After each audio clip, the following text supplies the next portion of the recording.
College का पहला दिन था। सभी के सामने नए नए चेहरे थे। सभी लोग इन्हीं नए चेहरों से अपनी पहचान बनाने में लगे थे। सभी एक दूसरे से अपना परिचय करा रहे थे। तभी कॉलेज के पहले दिन का हमारा पहला क्लास शुरू हुआ। क्लास से पहले चल रहे इंट्रोडक्शन के इस सिलसिले को मैम ने और आसान बना दिया। उन्होंने आते ही सबसे पहले सभी को अपना इंट्रोडक्शन सबके सामने देने को कहा। सभी स्टूडेंट एक एक कर अपने बारे में बता ही रहे थे। तभी जैसे ही ऋचा ने अपने बारे में कहना शुरू किया, मानो उसी क्लास में बैठे विशाल की आंखें बस उस पर ही टिक गई। विशाल बड़े ही गौर से ऋचा का इंट्रोडक्शन सुनने लगा और उसे एक टक देखने भी। ऋचा के बैठ जाने के बाद भी अब विशाल की नजरें तो बस ऋचा पर ही टिकी रह गई। कॉलेज के दूसरे दिन भी जैसे ही विशाल कॉलेज आया, उसकी निगाहें तो मानो बस ऋचा को ही ढूंढ रही हो। विशाल ने ऋचा से किसी भी तरह किसी भी बहाने से बात करने की बहुत कोशिश की, लेकिन उसे ये मौका ही नहीं मिल पाया।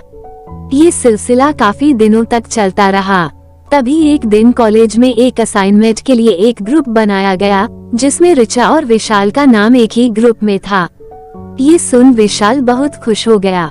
आखिर अब उसे ऋचा से दोस्ती करने का मौका जो मिल गया और वो इस मौके को किसी भी हाल में गंवाना नहीं चाहता था। और हुआ भी ऐसा ही। साथ असाइनमेंट बनाते हुए ऋचा और विशाल में बातचीत शुरू हुई और फिर देखते ही देखते दोस्ती भी हो गई। समय के साथ साथ अब ऋचा और विशाल काफी अच्छे दोस्त बन चुके थे।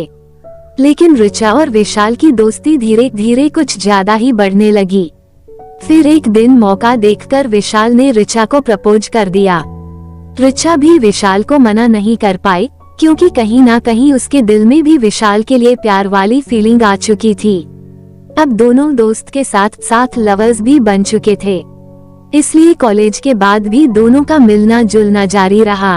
अब तो पूरे क्लास को भी ऋचा और विशाल की लव स्टोरी के बारे में मालूम हो गया था। विशाल हमेशा ऋचा को महंगे महंगे गिफ्ट देता और ऋचा भी प्रोजेक्ट बनाने में विशाल की हेल्प करती। सभी कहते कि ऋचा और विशाल एक दूसरे के लिए ही बने हैं, यानी कि ये परफेक्ट कपल हैं। ऋचा भी हमेशा विशाल से शादी के लिए पूछती थी, तो विशाल हमेशा ऋचा को भरोसा दिलाता कि अब वो उसके बिना नहीं जी सकता। 3 साल तक तो दोनों का रिलेशन बहुत अच्छा चला, लेकिन कॉलेज के बाद अब ऋचा और विशाल का मिलना काफी कम हो गया। ऋचा के फोन करने पर भी विशाल ठीक से उससे बात नहीं करता। वो कहता कि वो अपने पापा के बिजनेस में ध्यान दे रहा है। हालांकि ऋचा ने अपने घर में भी विशाल के बारे में सब कुछ बताया था, इसलिए उसके घर वाले भी अब उस पर विशाल से शादी का दबाव बनाने लगा। लेकिन अब ऋचा अपने घर वालों को भी कोई जवाब नहीं दे पा रही थी। फिर एक दिन ऋचा विशाल के पापा के रेस्टोरेंट पर पहुंच गई। वहां उस वक्त विशाल नहीं था, तो ऋचा ने विशाल के पापा को कहा कि वो विशाल की फ्रेंड है और यहाँ से गुजर रही थी तो यहाँ आ गई। फिर मैंने किसी तरह से उसका नाम जाना और जल्दी विशाल के पापा ने ऋचा को बैठाया और वेटर से कुछ खाने पीने की चीजें लाने को कहा। दोनों बैठकर बातें करने लगे कि तभी विशाल के पापा ने कहा कि बेटा तुम आ रही हो ना विशाल की शादी में। ये सुन तो मानो ऋचा को अपने कानों पर विश्वास ही नहीं हुआ। उसने फिर से पूछा तो उन्होंने कहा कि हाँ विशाल की शादी है अगले महीने और उसी की तैयारी में लगा है।